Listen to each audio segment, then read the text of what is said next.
morning, everyone. Welcome to the Fall Dean's Distinguished Lecture Series and Alumni of the Year Award Ceremony, a two for one.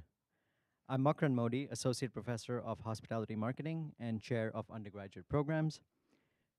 Students, fellow faculty members, friends, and family of our alumni receiving awards today, industry colleagues, and everyone from bartaco, we thank you for joining us and being part of our hype squad for our fantastic alums today.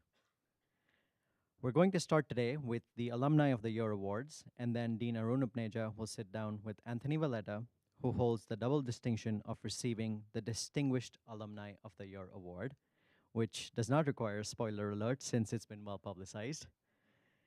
Before we start and I introduce our guest speaker in greater detail, I'd like to share a few important housekeeping reminders.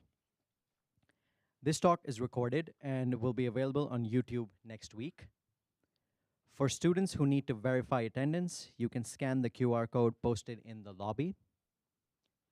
For our students, we ask that you put away all devices and please use pen and paper for notes. The sound of the clicking on your computers can be audible in the recording and to those around you. And please silence all devices. The Dean's Distinguished Speaker Series is designed so that you, especially our rising hospitality leaders, can get an up-close view of established leaders' careers and personal journeys and derive inspiration and open doors to new opportunities and ideas. We're going to reserve some time at the end for you to ask your questions. Please also stay for the reception in our lounge with refreshments generously provided by bartaco. I'm now going to pass the mic to Dean Upneja for the Young Alumni of the Year Awards.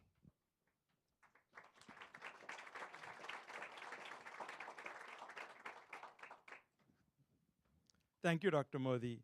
I'm delighted to see everyone here today for this joyous occasion.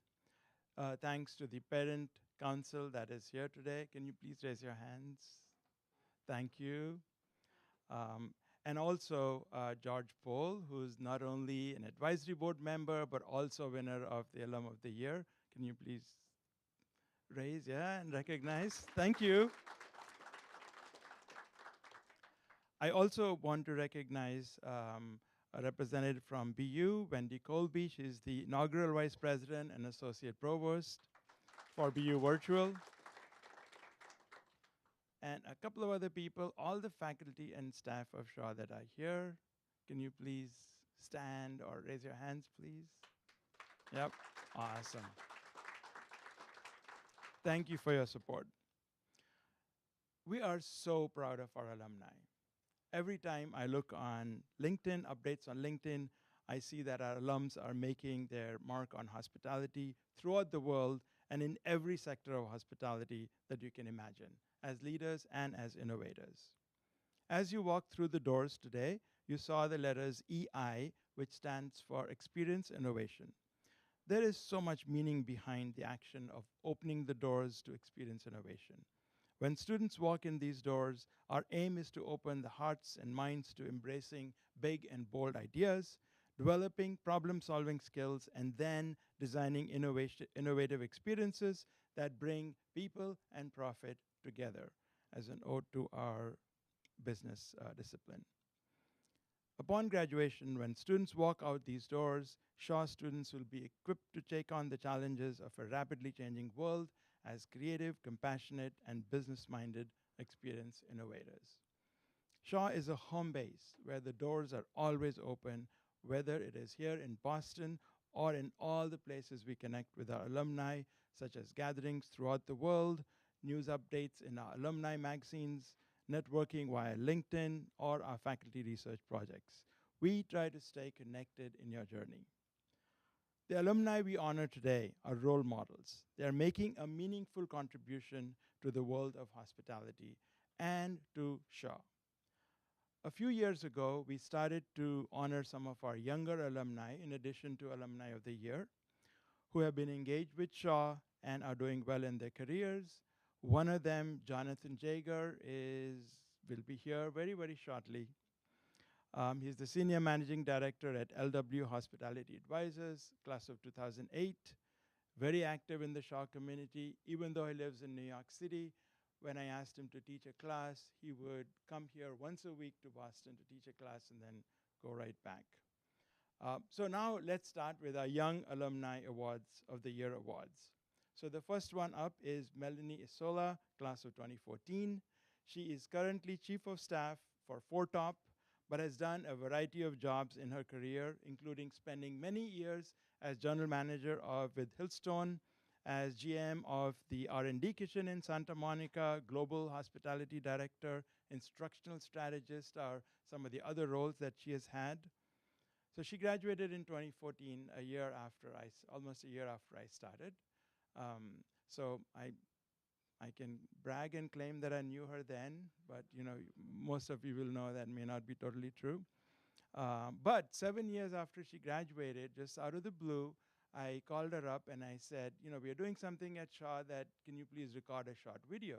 She happily obliged and sent us the video. And that's when I got to know her, had more conversations, and I was very impressed with not just her accomplishments, but her determination to continue her education and keep succeeding. She then went to grad school and got a master's from Cal State Fullerton in instructional design. She has been a key member of the BU and alumni community, and she's going to really, really help us kick off a vibrant SHA community in LA. So Melanie, can you please join me on stage to accept your award?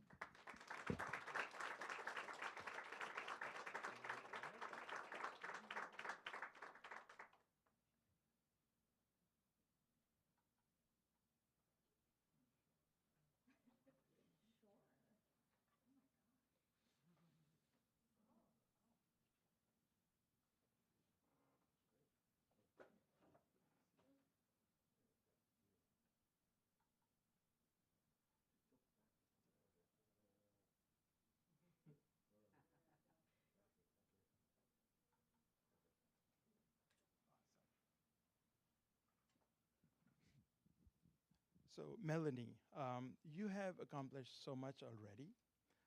Can you tell us, what is that one thing that you learned during your time at SHA that has helped you in your career? It's hard to say one thing, and also thank you for the lovely introduction. Really appreciate it.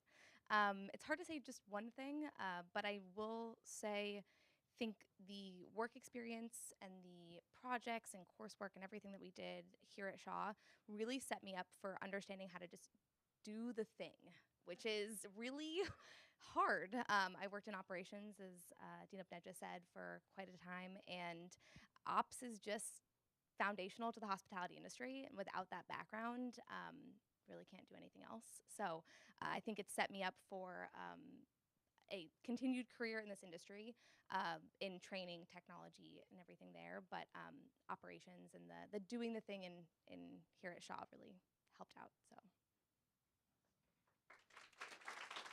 Thank you, Melanie. Our second Young Alumni of the Year award is for Roy Maddock, class of 2013. He is Senior Vice President for Revenue and Distribution for Highgate Hotels. Roy graduated in 2013, just a little less than a couple of months before I started at SHA.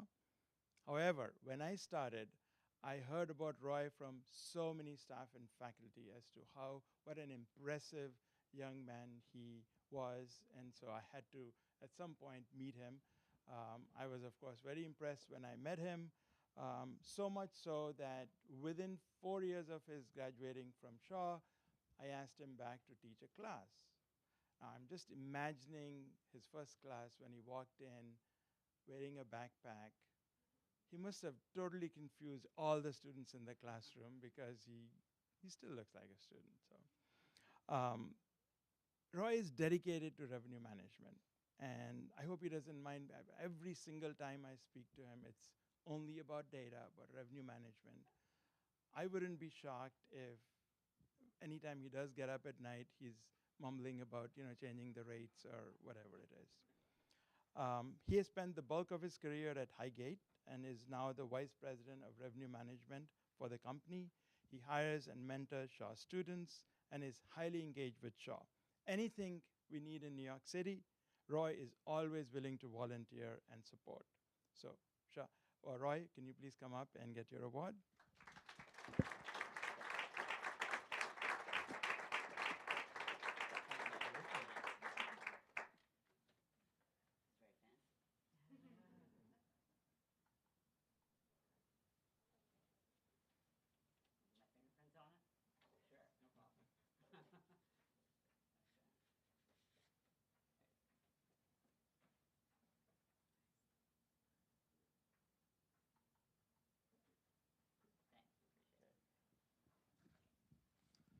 So, Roy, what is that one piece of advice you would give to your younger self as you were sitting here a few years ago? Good morning, everybody. First off, thank you for coming and taking time out of your day. And I'm greatly honored to receive this award. Many of you have probably already heard me give this advice, so um, I apologize for being redundant. Um, you'll learn a lot at SHA, and what I would say to myself is that you've learned a lot at SHA, a lot of technical skills, leadership skills, fundamental skills. But what's important to remember is that as you exit the door, what separates you from other people will be your continuing to learn after you graduate. And SHA instills in you that you should be on the innovative edge, that's experience innovation. You should continue to try to learn. And that is what advice has really stuck with me. And I think that the professors in SHA really encouraged me to keep up with scholastic research, keep up with whether that's white papers or research that's coming out of BU, other academia as well, keep up with companies, keep up with other SHA alumni and people from various organizations so that you can stay sharp.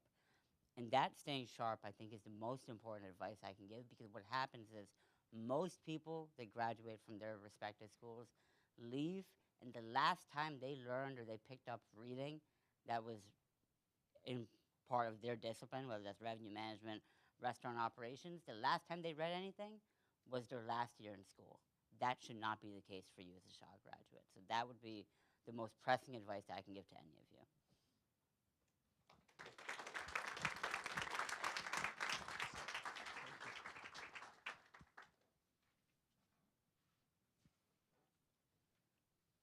Thank you, Roy, and congratulations, Melanie and Roy.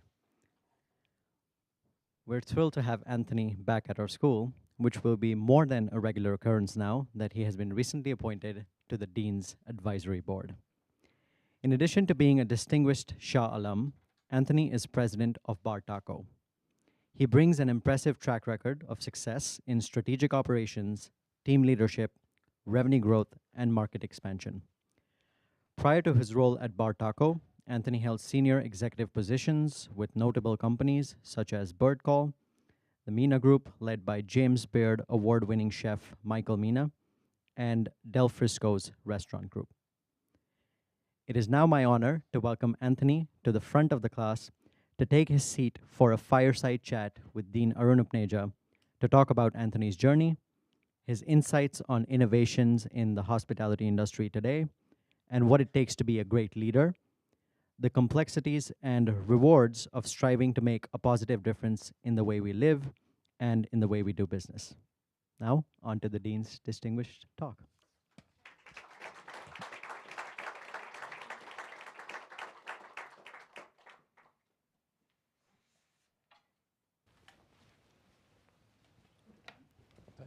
The microphone Yeah. is on. So thank you, Dr. Modi. And Anthony, it is always a delight to see you at SHA. Great to be here. And like he said, I think we'll be very happy to see you back repeatedly at SHA. So we often start these talks by talking about your foundational years so that we get to know a little bit about your background and early influences. So can you tell us, where did you grow up? And can you describe a little bit about the community that you grew up in? Yeah, I think the where I grew up, when you think about BU and like how dynamic the school is probably not as exciting of a story as I've heard from like everybody I went to school with. It's such a diverse kind of community at BU. I mean, I grew up in upstate New York. I went to high school 30 minutes outside of Boston. It's not overly exciting. I think what the real story that's exciting about my upbringing is kind of how I got in this business. When I was a kid, I was like a really picky eater. Like anything other than chicken tenders and mac and cheese was like an anomaly. My mom's sitting here, she'll tell you the same story. So when people were like, you're going the restaurant business, people thought I was nuts. But when I was young, my upbringing was really driven around hospitality. My grandfather was a big influence when I was young, and I remember like my fondest memories when I was 6 and 7, 8 years old was all about family, going out to eat at restaurants and like seeing him as a blue collar guy running an appliance store, and it was like we'd go to these restaurants and I was just enamored at like everybody knew his name and it felt like we were VIPs. And looking back, we may have not been, but I was always just infatuated with how hospitality made someone feel. It evoked these emotions. And as I kind of grew a little bit older, got into middle school and high school, my parents separated, and my mother always would host people at our house all the time. I can say it now because I can't lie with her on the stage, but we were the party house in high school. So we always had someone, it felt like, at our house. Our guest room was always filled with family or friends, and it was constantly, it meant something to me to host people, to make people feel like it was home.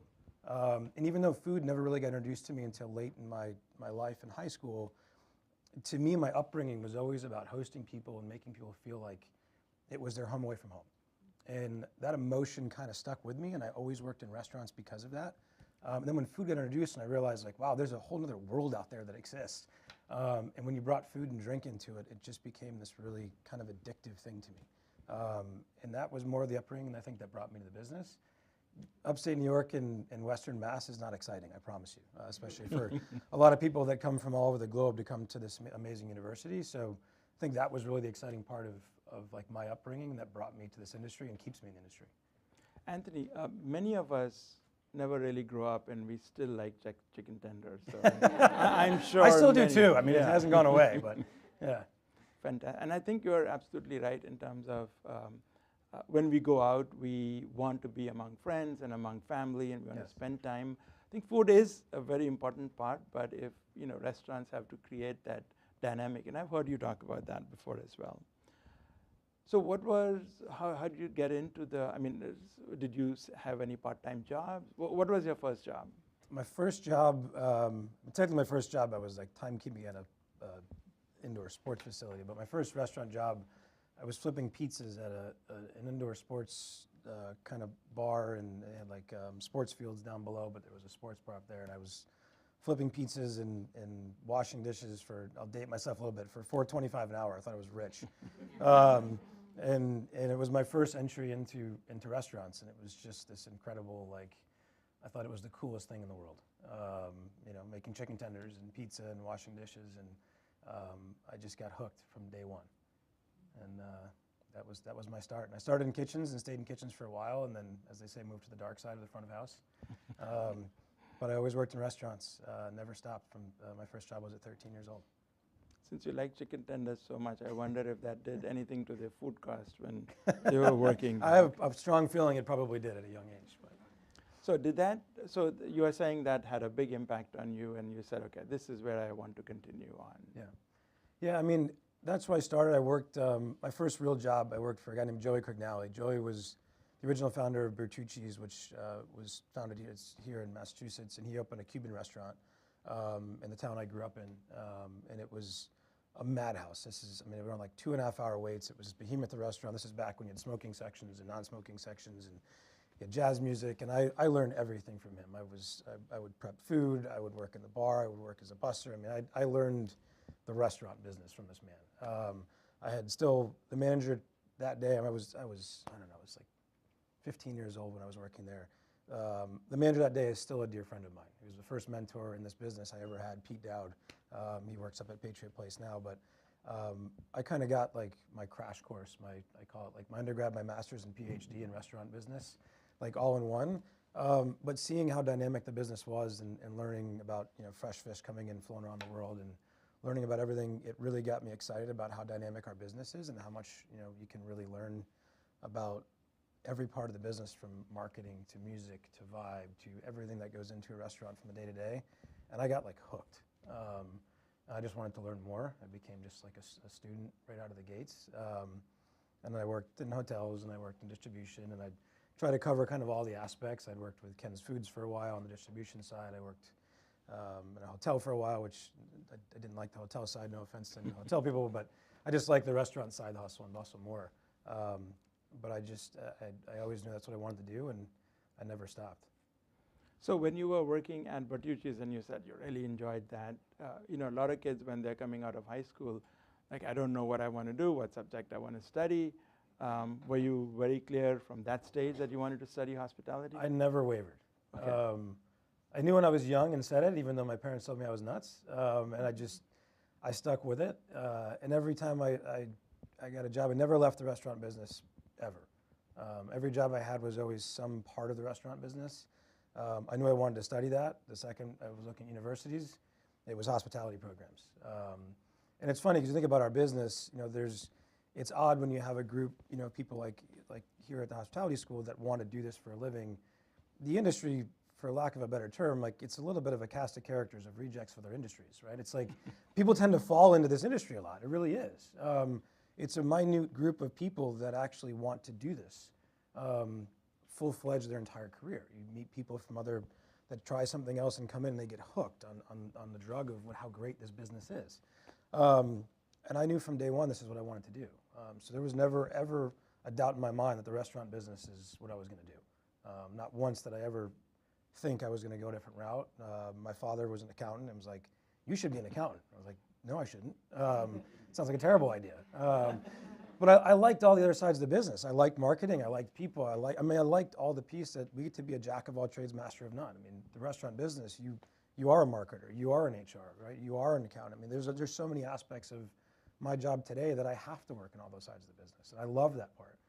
But I don't want to sit and be an accountant every day. I don't want to be an HR every day. I don't want to be a marketer every day. I want to be able to, it's just part of my personality. Like, I want to be able to be in one and then go to the next one and move around. And that's part of running a restaurant brand, running a hospitality brand, is that you have to be able to kind of wear all the hats. And that to me was the most exciting part of this industry. Anthony, I'm not sure to what aspect should I react to, since I have a PhD in accounting. It's no disrespect to that. I just couldn't do it. I actually give you a lot of credit. It's just my brain doesn't work that way. Well, I did do it, but I didn't fall through. Fall through with it, yeah. But I wanted to address your earlier comment about that this industry is where people fall in, rejects from the other industry. The way I like to think of it is slightly different. This is a very hard industry. I mean, you have to have a lot of compassion and a lot of openness, and you want to be able to have other people do a good time. So it's a lot of hard work. So I think this is, only a chosen few get to be in this industry. So, and we are all part of that chosen few. I think, I was joking with my CFO the other day. It's like, if you can work in this business, I think you can work in any business. I really do. You have the tightest margins out of almost any business in the world, right? And I was having dinner with a CEO of a company last night, and we were joking. You think about the restaurant business, right? We buy perishable food for people we don't even know are walking into a building. And then we prepare a menu that we don't know if anybody's actually going to buy it. And then we prepare it in the morning for guests. We don't even know if they're going to walk in the door. And we predict how much we're going to make with trying to minimize as much waste as possible. And then we staff a bunch of people in a restaurant that we think hopefully will suffice for the amount of guests that come in the door. And we do this every single day. I mean, it's a massive guessing game. And then we try to make money off of it. I mean, it is the most mind-blowing, like, threading the needle business out there. So I think you're right. Like, it is not for the faint of heart. And I think you're right, it's a chosen few because there's a lot of uncertainty in our business. It's really hard. And I talk to people in other industries, they're like, they say, we don't know how we do it. I mean, it's gut-wrenching at times. But I think for me, it's exciting. Like, I enjoy that. I like being able to thread that needle and say, yeah, we're towing a very thin line. But I think you're right, it's a select few that want to be able to have that kind of challenge. I think that's the most exciting thing for me is, like, I love waking up having that challenge. The accounting thing for me, honestly, wise, like, I don't think it's as much of a challenge. I think it's great. There's different types of challenges, but this is a really, really hard challenge. And it's only for people that really enjoy that type of challenge every day. And I think it takes a really dynamic thinker and a really intelligent person to do it the right way. Fantastic. So I want to focus now on your time at SHA. Yeah. So how was that experience? Did you enjoy the classes here? Did you take classes outside? within BU. Yeah. What was that time like? I mean, I wish I was in this beautiful school. I went to school in like the cement box at 808 that looks a lot nicer now. It was I was joking, I was saying to you earlier, I was at 808. I graduated 2 years before this beautiful building opened up. There's 4 classrooms. My graduating class was like 40-something people.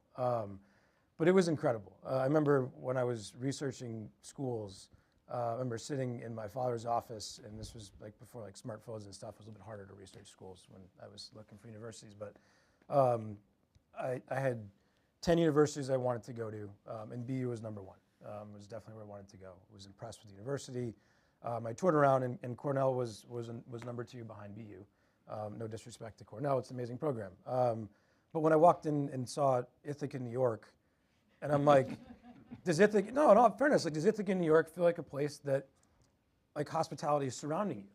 And you come to Boston and you're standing out in campus out here, and it's like, this feels like hospitality, right? This is a place where not only does the classes feel amazing, but I walk out in the street and I feel like I'm consumed by the industry, right? I mean, Cornell's an amazing program, as they should, but you walk out and you're in Ithaca, and it's like, are you really surrounded and consumed outside of the university by where you want to actually work? And to me, this was the place I always wanted to go. And I actually applied early decision to BU, and I got deferred, and I was devastated. And then the first school, we all know that process. You apply to school, and you're like nervous. And the first school I heard back from was my safety school, and I got denied. And I was like, I'm not going to college. I was like, this is gonna be terrible. I'm like, my parents are gonna disown me. I'm like, what am I gonna do?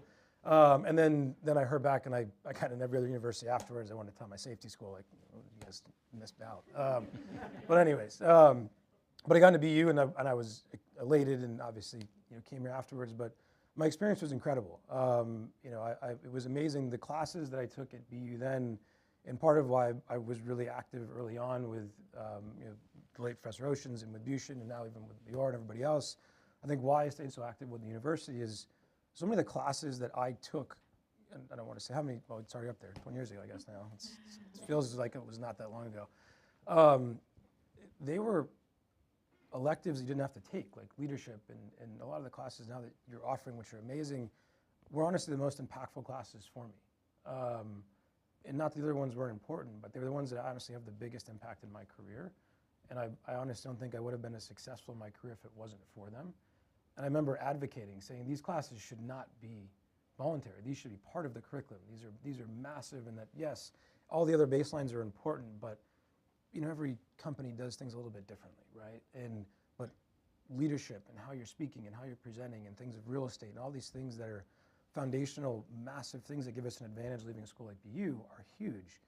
And when I saw them become part of the curriculum, I was like, this is why BU is great, because they actually listen and involve people afterwards and are looking for the future, and things like EI are really becoming part of how the university expands. So to me, I honestly think so much of the network that was here at school, how involved they were, not only when I was here, but afterwards, has been a huge part of my success, and why I've been so honored to be a part of it, and why this is, the award is great, but like just being involved in the university has been incredible. But I loved my time at BU. I love the campus, I love the people, I love the network. I think SHA was amazing. I've been in touch with the professors because they've been a part of my life. Like literally, I mean, having lunch and drinks, and like, it's not because it's BU, it's because it just feels like it's family. Fantastic. Does any memory, any class, particular class? I know you mentioned the leadership class. Yeah. Or any other, were you part of any organizations that you have a memory of?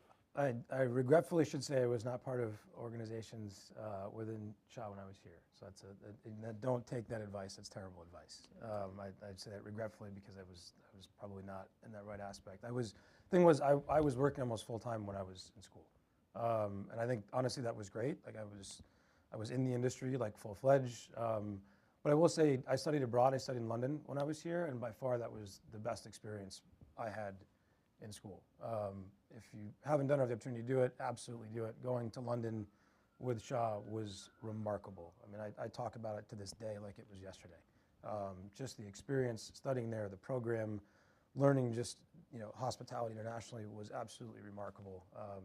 I still feel like it was yesterday to me. I mean, it was an unbelievable program. I'm sure it's evolved greatly over the time since I've left. But it definitely left a mark and still has many years later. Yep, I mean, the classes that you mentioned, leadership, those are all now required classes. So Yes. it's, and one of the things, distinctiveness about us is that all our students are required to do a semester abroad. So the students that are here, how many of you have studied abroad or planning to study abroad? So you'll see amazing. a whole lot of them, yep. I mean, there are a lot of international students. For them, coming to the US is global as well.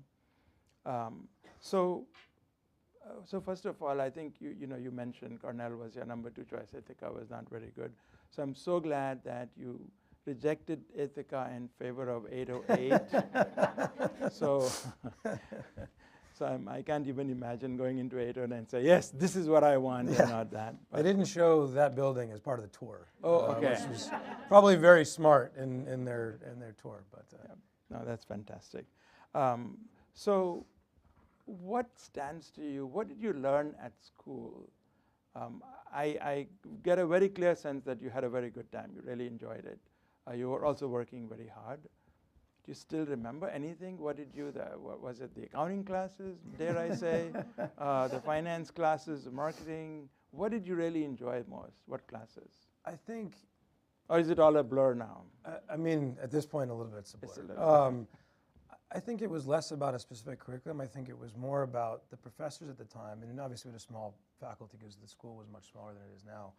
I think more of it was about the fact that the faculty always pushed us to think a little bit differently, right? I mean, there was always the basic piece of, here's the foundation, right? Here's the accounting class, and here's the marketing basics, and here's HR, and those things were great. But I feel like they always encourage us to think a little bit differently. They always encourage us to think outside the box.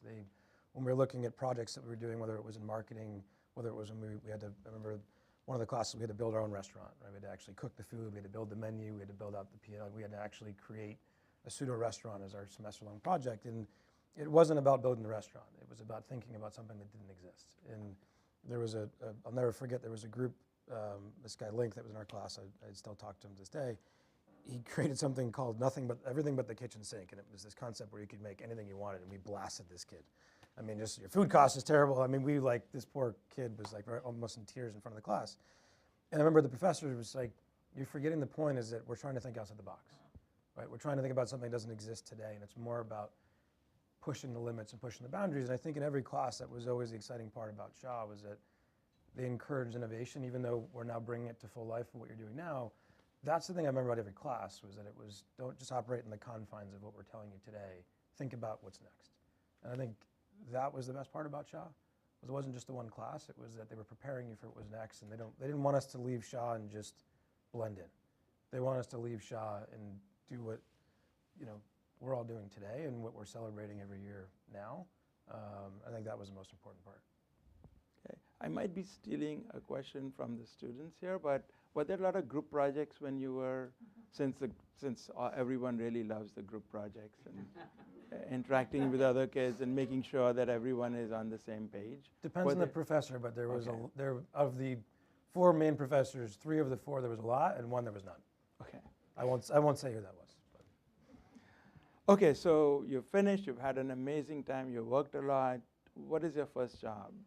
First job, so I was bartending. It's not there anymore, where Trillium Beer Garden is in the Landmark Center. It used to be Longhorn Steakhouse. So I was bartending at Longhorn Steakhouse by Fenway for my weekend beer money in college.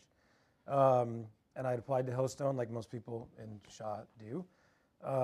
Did, sorry. And as I was applying for jobs, my regional was like, why aren't you applying with us? To me, it would just never really connected the dots. It was part of a company called Rare Hospitality, and they said, you should apply with us. I said, okay, why not? And I applied and didn't really know, honestly, as an hourly employee, didn't really pay much attention to the culture and kind of like the opportunities that came as a manager. It was just an hourly job to me to make ends meet. And I applied and took a management job out of here in Boston, and worked with them. And when I took the job, my regional said, what are your aspirations? I said, I'll be the youngest GM in the company. It was 300 stores at the time, and he laughed at me. And I said, okay.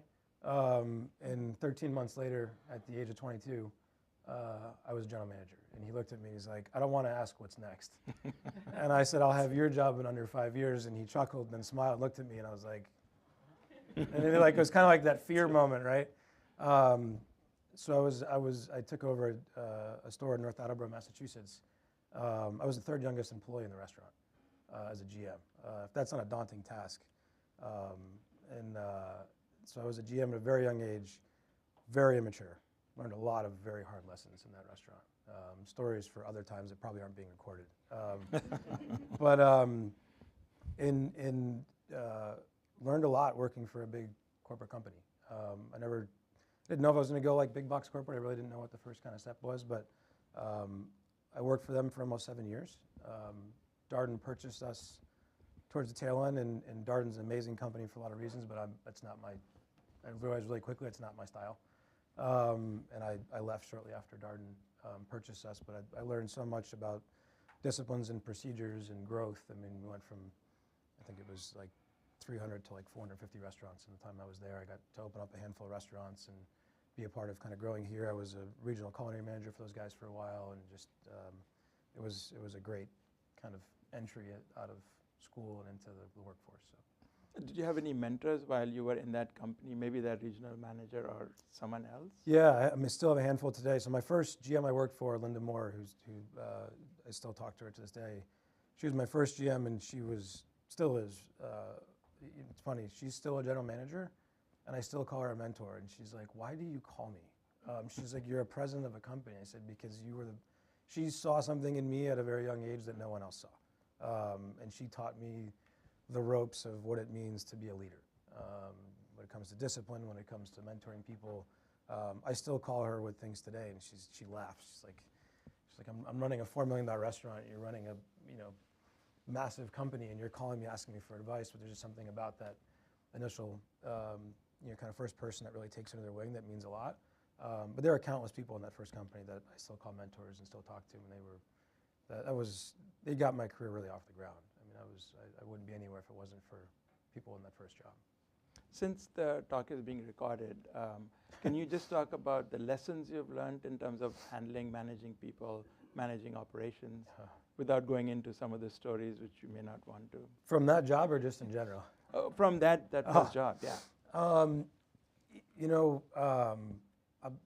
I can share a PG version of the story in that one, but like, the store I took over when I was young, the gentleman that ran the store was there for 10 years. It was one of the busiest stores in the Northeast market. And the guy's name was Dave. He was there for a very long time. He was a very good GM. He was one of the best in the company. So when he left, filling shoes of a GM that's been there for 10 years is very hard. The team was there for a very long time. So when I got in, the commentary was always, well, when Dave was here, when Dave was here, when Dave was here. And that becomes frustrating after a while when you're constantly trying to go in there and make your mark and make your imprint. And at 22, you also have no idea really how to lead people. You might think you do, you can take classes, you can read books, but the reality is you really don't know what it takes to lead.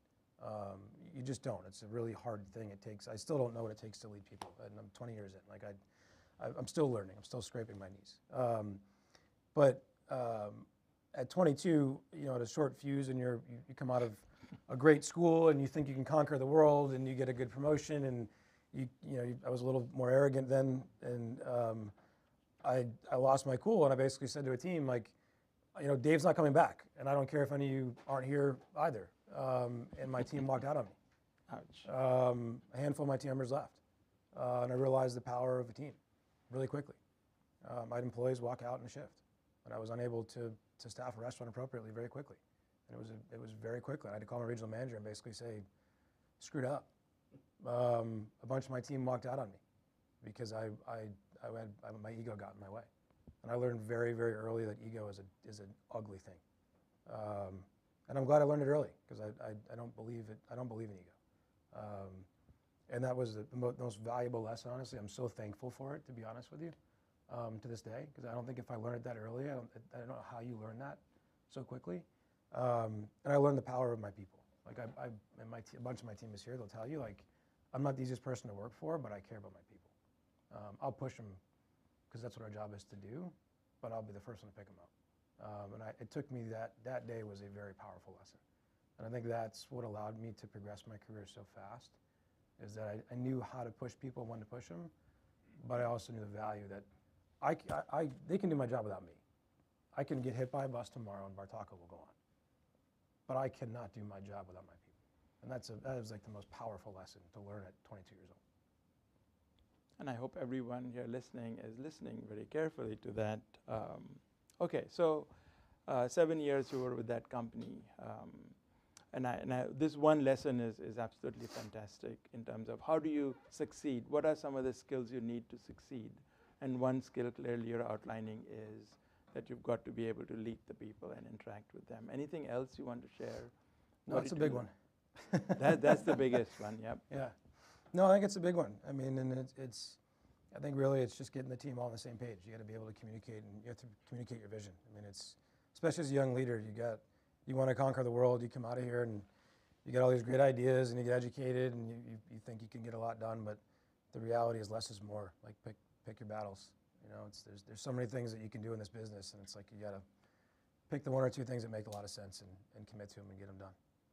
So where did your career lead you after that when it was bought over by? Yeah, so I went to the other end of the spectrum. I went from big box corporate to entrepreneurship. Mom and pop restaurant, one restaurant, building to three, trying to make sure that you can make payroll checks work and moving money from money to funds and funds. Like I went straight up to like mom and pop. From scratch, Italian restaurant here in Massachusetts. There was one restaurant in the Cape, one in my hometown, and one outside of Patriot Place where the Pats play. Really kind of like it was a jack of all trades, master of none. There was no corporate office. There was no one to call. It was the owner and me, and that was it. Humbling experience when you have a big corporate team where it's like I can call somebody for anything I needed. I'd call marketing, I'd call HR, I'd call any problem you had somebody to call, and then every problem that they had, I was the one to call. So you really quickly realize the power of a network. The beauty of doing it in that order in my career was that luckily I built a network between people at SHA, between my career, between working for a big company, that I kind of knew I had someone to call, but you were the person that had to answer every question. So I spent some time in the mom and pop, bootstrap, no private equity money, no big investor money. It was like, you're dealing with personal funds is a very different scenario. So I spent time building from the ground up for a couple of years. But that you were not an investor in that? I was not an investor, no. Okay. No, fortunately. And then what happened after that? And then after that, I went to work for Del Frisco's Restaurant Group. So then private equity backed, director of operations for Del Frisco's Restaurant Group. I opened the location here in Seaport, and I spent 7 years with them. So they were private equity. So as part of being private equity to going for an IPO, and then actually going back to private again, which is, we don't have enough time for that conversation, but that's maybe another time. That's a wild ride. But I spent 7 years as director of operations. The store in Boston was budgeted to $11 million. We did $21 million, or $20.5 million. I run the store in New York, which is the busiest steakhouse in the country at the time. It was a $40 million steakhouse. Philly was 20 million, DC was 15 million, Chicago, Denver. I mean, we were running behemoth steakhouses at the time. So I spent 7 years with them running operations. I think it was the most fun I've had in my career, was running Del Frisco's. I'm having a lot of fun now, different type of fun. But it was a blast. I spent 7 years at Del Frisco's. Del Frisco's CEO retired. New CEO came in. You can look up the papers. It was an ugly transition with the CEO. I decided to leave before all it happened. And I went to work for Michelin chef in San Francisco. So the COO for Michael Mina. We had 46 restaurants, 16 concepts across the country. Michael, he had an RMA business, so he was partnered up basically with a lot of hotels, casinos, and realized when he turned 50 that he's a great chef, he's talented, but his company was worth nothing because he doesn't own anything. And he's like, I want to retire someday in my career, but I can't sell my company. So he brought me in to effectively try to raise money and build some brick and mortar from some of his concepts so he could hopefully sell them. And 2 years later, that lovely thing we know called COVID hit. So it didn't work out too well to try to continue that path. So I decided to divert from Michael, and I went to Denver to work for a restaurant tech startup called Bird Call. So they had a QSR concept, it was a from scratch concept, but we were building our own tech on the side.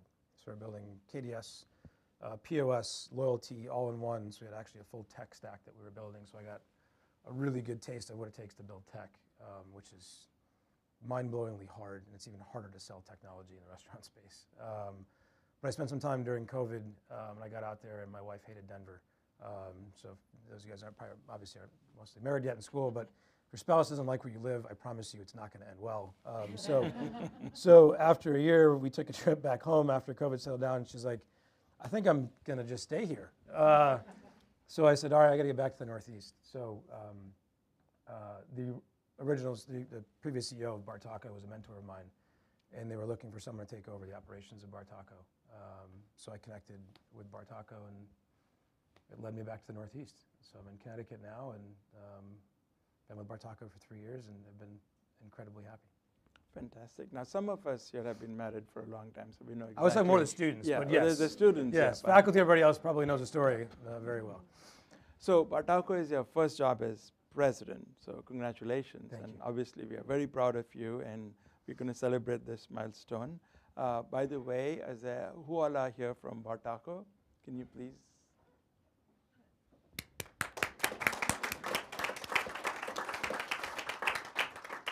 So we've spoken about the Bartaco model Yes. previously in the podcast about a year ago.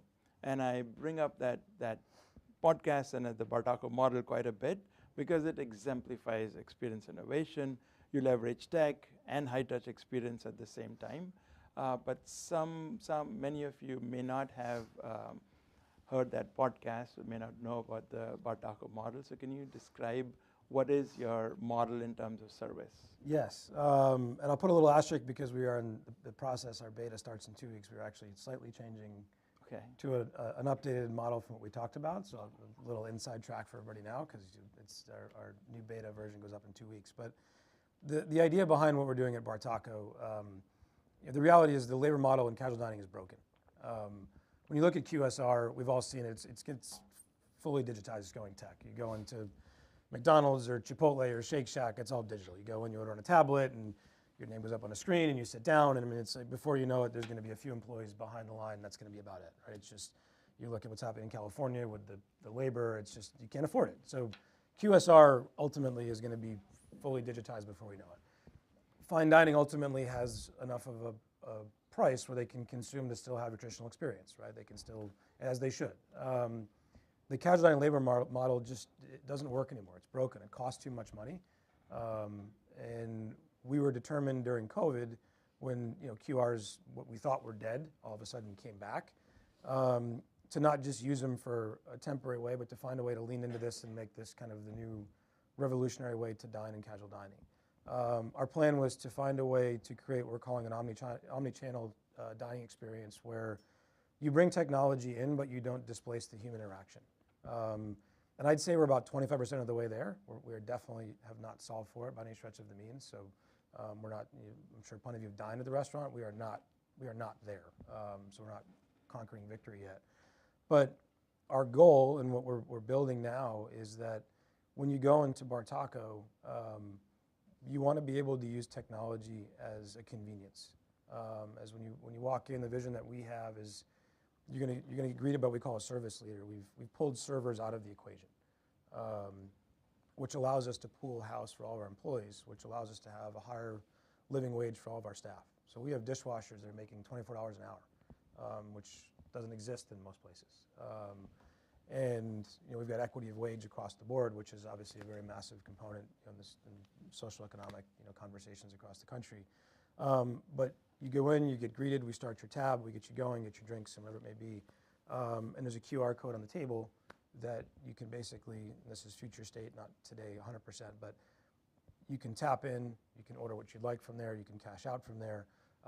In future state, what we'd like to have happen is when you tap into your phone, all of your preferences are now on there. So if you have celiac and you tap in, the menu is automatically customized to your celiac allergy. If you tap in, your previous orders like you would see at Chipotle automatically exist in there.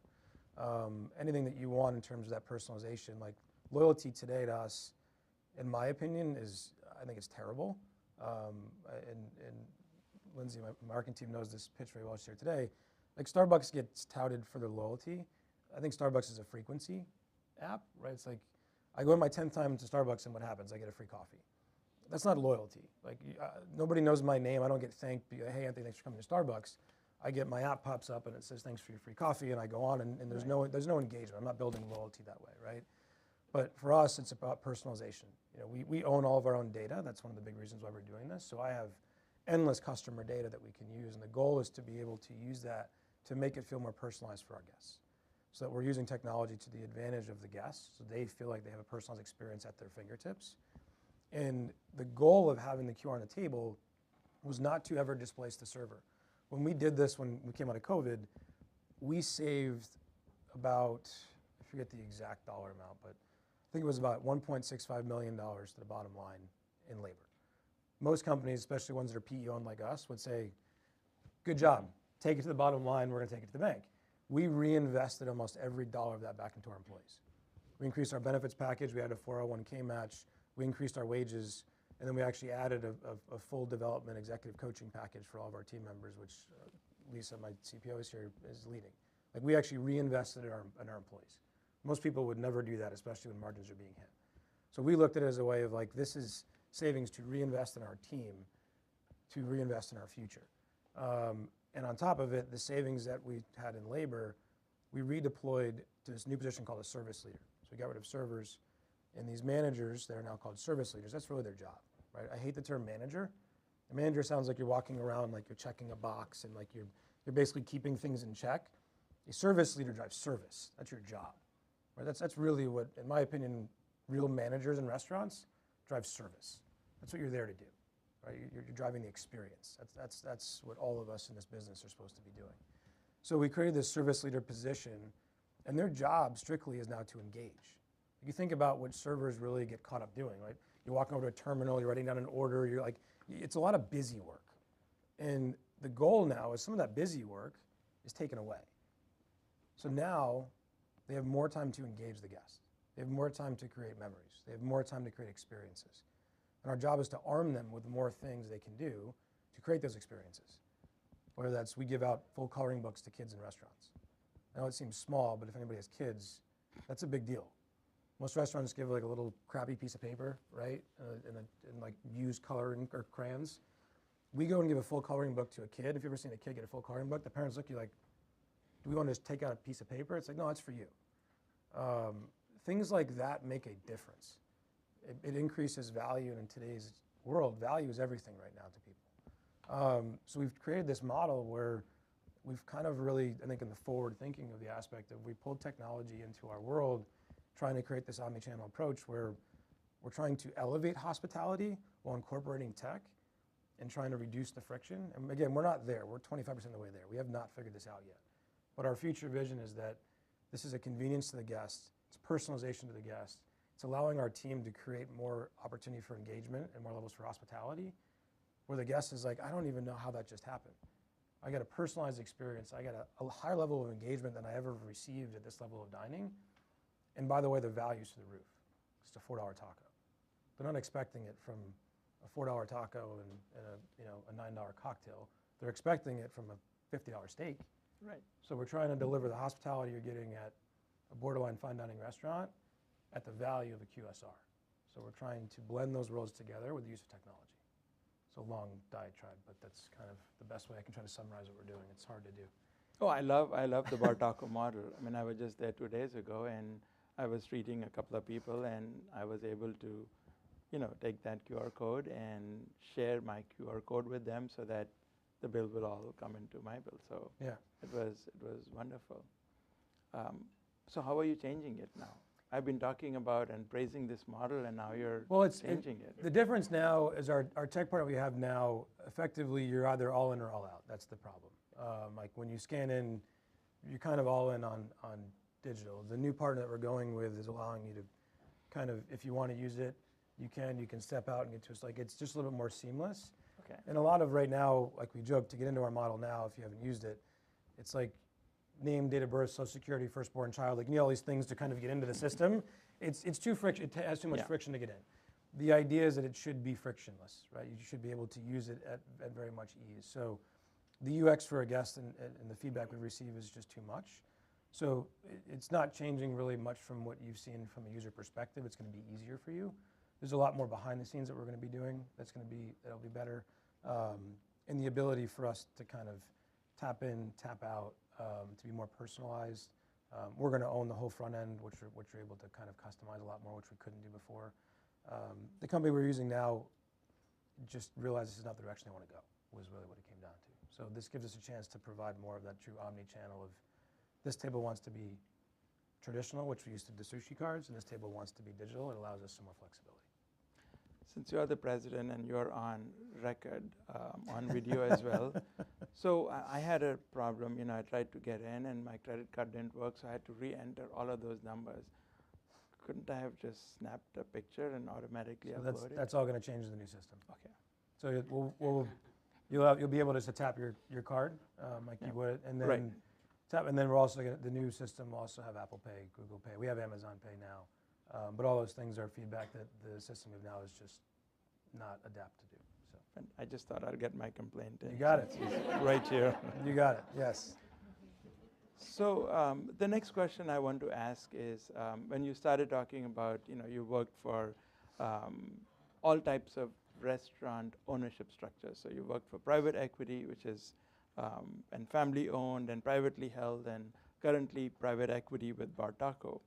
So what are the key differences, challenges and opportunities that you have observed with different kinds of ownership groups and working for each one? It's a loaded question. There's no perfect scenario, right? They each have their pros and cons. I think the best way to really answer the question is it depends on what you're looking for. Public companies have to answer to stakeholders in the street. So you have to make decisions that are based off of EPS and making money. Right. And that requires you to make some decisions that might not be favorable, right? So you can't go to the street and tell them that this is a culture builder and that your culture has to drive sales and profit. And there's some CEOs and companies that do an amazing job of doing that. But the reality is at some point, when it doesn't produce anymore, the first thing that gets cut, unfortunately, is typically the culture. As a part of it with Del Frisco's, which is why I was glad they went back to being private. When Del Frisco's was private, the culture was phenomenal, and we really took care of our team. And we went public. You slowly started seeing the things behind the scenes get pulled away. You pulled the lettuce leaf from underneath the shrimp away on the plate, and you're like, that's interesting. And you didn't put the parts there on the plate, and all of a sudden the 401k match went down 1%, and then these little things start getting pulled. And it's you don't think people notice what they do, right? The consumer is smarter than you think they are.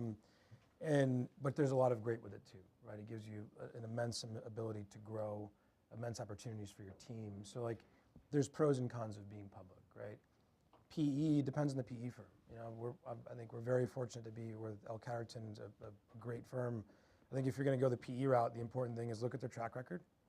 There are a lot of good PE firms and there's a lot of really bad ones. You got to look at what they care about. Do they have a good track record after the sale? There's PE firms out there that are just worried about getting their multiple, and then you see the companies after they sell, and the companies tank because they've just bled them dry, and that's not a PE firm I'd be a part of. I've seen that, but there's great PE firms, Savory Funds and places like that care about what happens afterwards. And entrepreneurship and mom and pop, there's a lot at stake, but you have autonomy to really, it's a playground. So they're all, listen, they all have pros and cons, and there's goods and bads of all of them, but it's about what you want to learn, and it's about your risk tolerance. I can't say one's better than the other. I can tell you what I prefer, but it's everybody's got their own taste. I think what is important is that when students graduate, they know what are the different kinds of structures, and then they kind of take a look and read up on them and talk to people and find out, Absolutely. okay, I'm going to this company, what does that mean? What are they looking for? So at least through this, we've managed to get this to the students. Yeah. So I've asked you a lot of questions, and I have a lot of faculty sitting here. I'm hoping that I can confidently say that everyone is happy with all the answers you've given. What do you think, faculty? Did you do well? Okay. So I can now officially give you the Distinguished Alumni Award.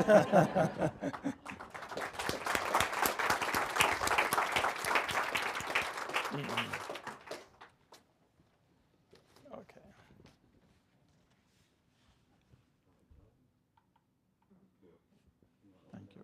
want to open it?